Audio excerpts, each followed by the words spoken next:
All right, y'all, welcome back to the show. It's Anti-War Radio. I'm Scott Horton.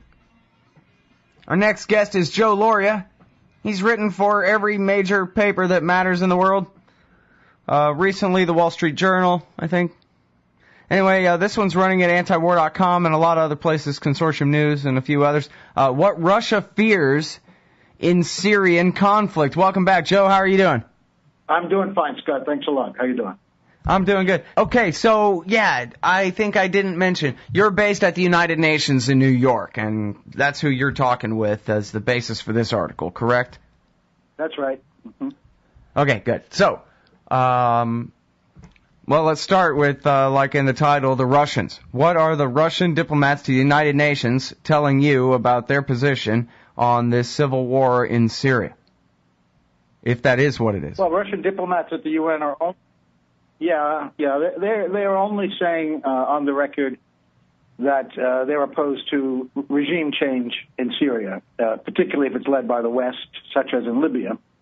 They're quite upset about what happened in Libya. They voted or they abstained on the resolution that authorized the NATO no-fly zone. They feel they were misled because it turned into much more than just a no-fly zone. It really turned into air cover for the rebels, who then were also armed by countries in the Gulf, which led to the overthrow of Gaddafi.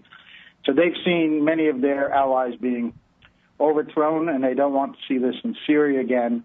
And they're quite upset by the way the U.S. treats them, basically just ignoring any of their interests in Syria and trying to portray them as immoral for supporting Assad and these massacres, many of which we still don't know who was behind. But they won't go beyond that. Those are the public reasons they give. But the article that I wrote that you referred to, I spoke to 3 experts, and they've made pretty clear that beyond those issues of regime change and the ones that analysts normally cite publicly, which are the fact that Russia has a naval port on the Mediterranean coast of Syria, that they have millions of dollars in arms sales legally every year to Syria, and the Syrians are unable to even to pay for most of that anymore, I understand. And the fact that this is the last Middle East ally of the Syrians are the ones generally given.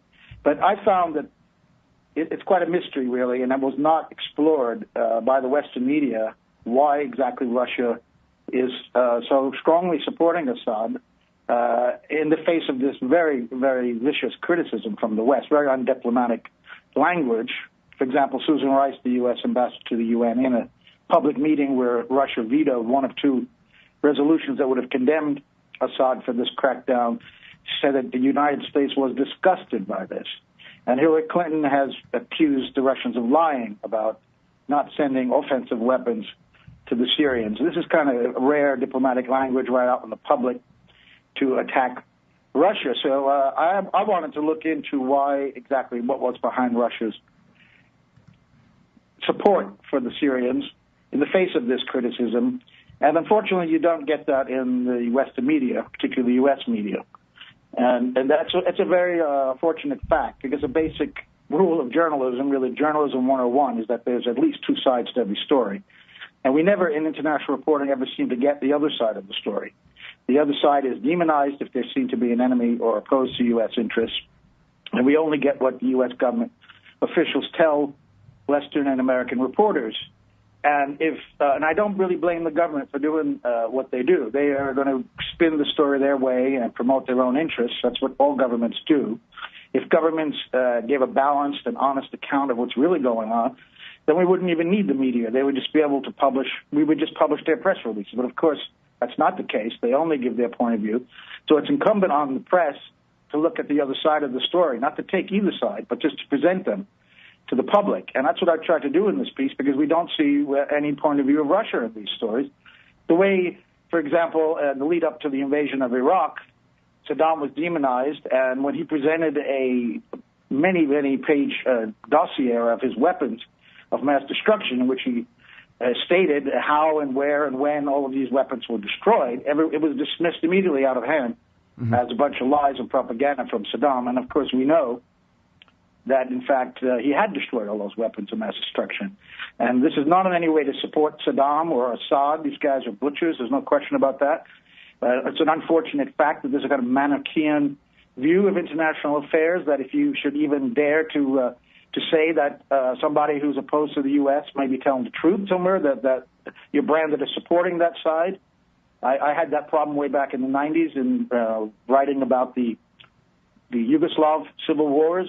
I thought the Serbians had a point, despite the war crimes they were obviously committing in Sarajevo in particular, which got all the attention, but that the Serbians had interests, in particular Serbs living in Croatia that had been part of a majority population of Yugoslavia that overnight would become a minority threatened in a independent Croatia. So these things can't seem to be reported, and I find that really unfortunate. So I'm glad that I've had the opportunity to write this piece and to have it on antiwar.com and other sites to try to put forward the Russian position, which, to get to the point, is that they're really fearful of an Islamist government coming to power in Syria and what that might mean for Russian interests and for Christians living in Syria. And I put the piece in the context of 30-year struggle that Russia's been going through against Western and Gulf Arab-backed Islamist movements, starting from Afghanistan in 1979 to 1989, through the Balkans, in Bosnia in particular, and in Kosovo, and then in the Caucasus, where the Russians have been struggling against these groups, again backed by the U.S. and the Gulf Arabs, and now into Syria. And I think that if you look at it, the context of that 30-year struggle, you begin to see a whole different picture of why Russia is, in fact, supporting the Syrian regime, if not Assad himself. They say they'd be willing to relinquish their support for him if, in fact, that was the decision of the Syrian people. They just don't want to see him being removed by force, by the outside intervention. That's the key principle that they're worried about. But they're not wedded to Assad, but they do want to see this regime, a secular regime, remain in place with perhaps a reformist who could make some changes. But I think we're way beyond that in Syria right now, unfortunately. I don't see any opportunity for reform, and we're going to see probably a further escalation of the war. Mm-hmm. All right, well, now, I want to go back to what you said about the media, because we got lots of Syria and Russia and everything to talk about and a whole other segment to talk about it.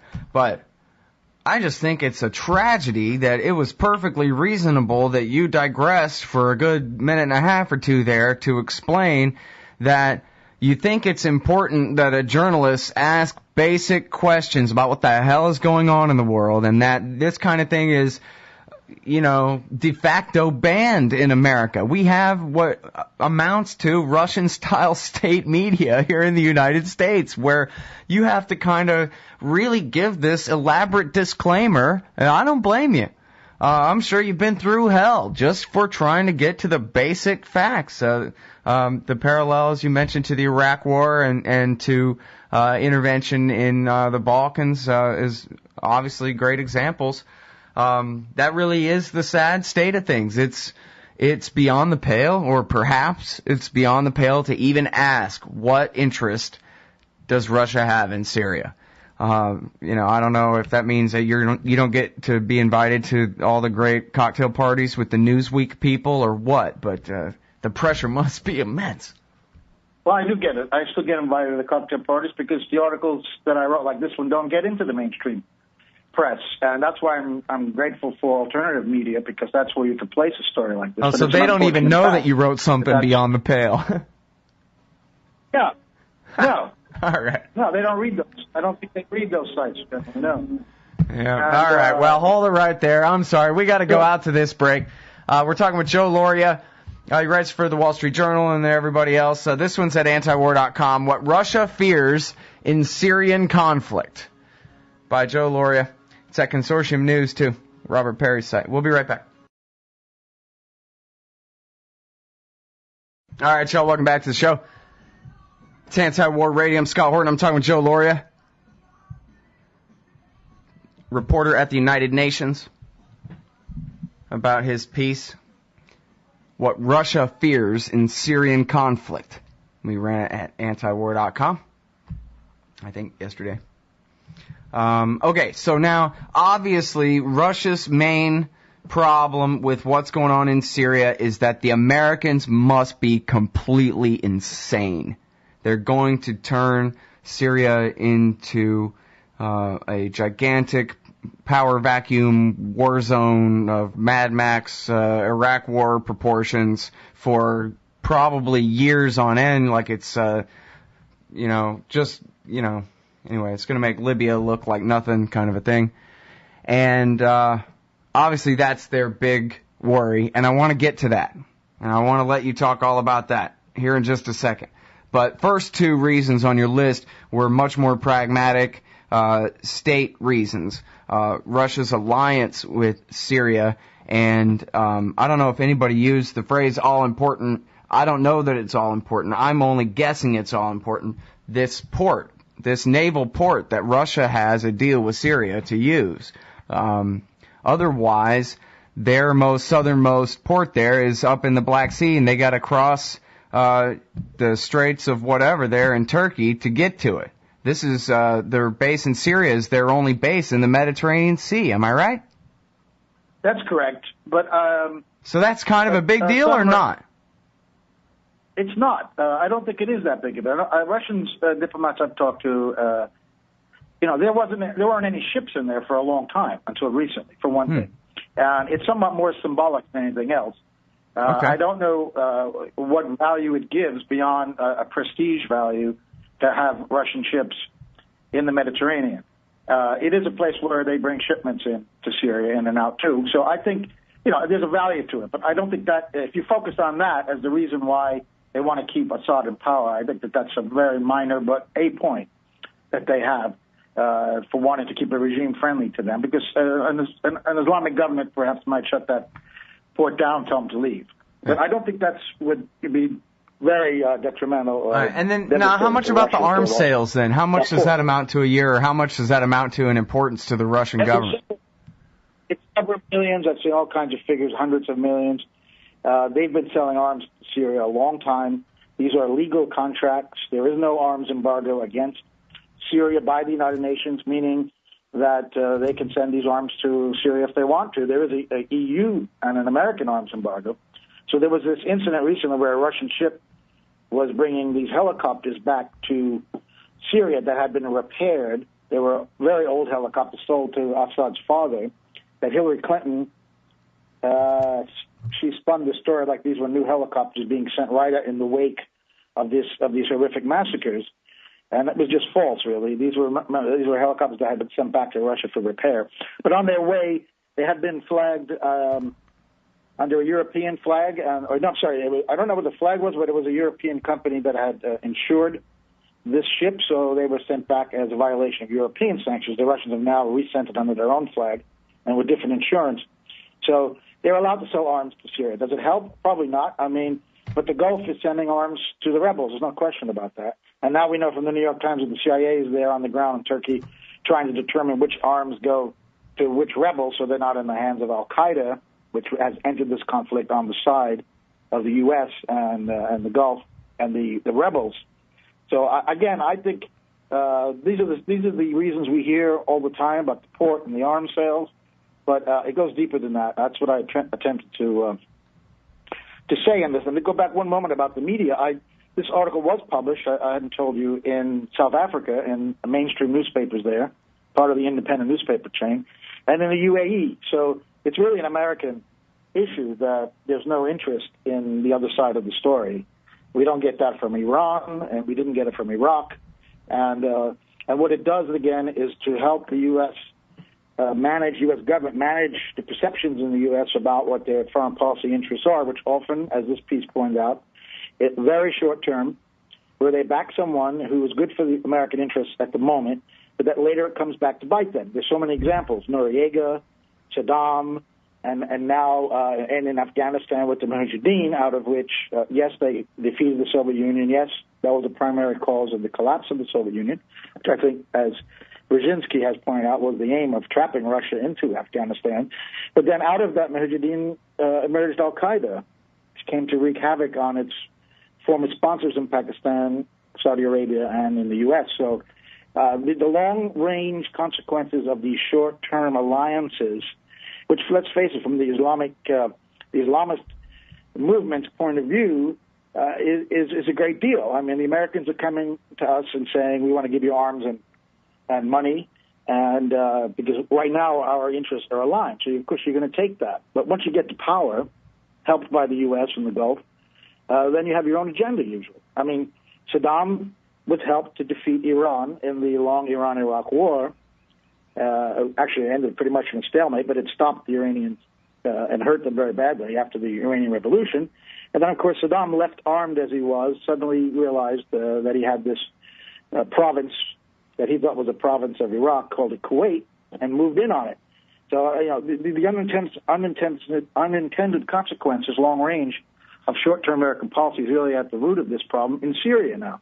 So, yes, they want to get rid of Assad, and mostly to weaken Iran, because Iran, of course, is a very close ally with the Syrian government, and it was through Iran, through Syria, that the Iranians shipped arms to Hezbollah in southern Lebanon and onto Hamas in Gaza. So the Americans would really like to cut that off and weaken, and the Gulf Arabs, weaken Iran's influence in the region. Through Syria, they have, access even to the Mediterranean. So they are, that's really, I think, at the heart of the American motives here, is to hurt Iran and to weaken them in the ongoing dispute over their nuclear program, which, of course, we don't ever hear in the American press what the Iranian point of view is, why they may even have such a nuclear program. But I think this is why they're going to want to overthrow Assad. But what will follow? We didn't get a lot of reporting about what would follow the fall of Gaddafi, and it's a complete chaos there right now. And we are not hearing a lot about what could happen in Syria, who the opposition figures really are. And it's not the liberal secular Democrats, who unfortunately are a minority in most of the Arab countries that are going through revolts right now. So that, as we just seen in Egypt, they were unable to field a presidential candidate in the second round at all. It was the military or the Muslim Brotherhood. So the U.S., again, is playing with fire. The Russians say, or these analysts anyway that I spoke to who know Russian thinking, they're playing with fire here and could create an extremely volatile situation in Syria if Assad goes. And it's an unfortunate choice here between the secular dictatorship of Assad and a Muslim-led dictatorship, a religious theocracy. This is not a very good choice, unfortunately. Well, can Russia really do anything about it? I mean, you look at the Kosovo example.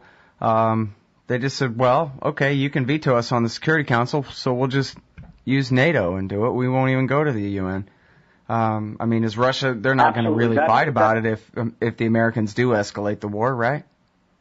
Right. No, they have said clearly, and I learned that if NATO does operate on its own outside the UN, that Russia will not intervene. I mean, they're not going to get into a shooting war with NATO of Syria. But you make a good point. That's probably what's next on the cards, although no one knows for sure.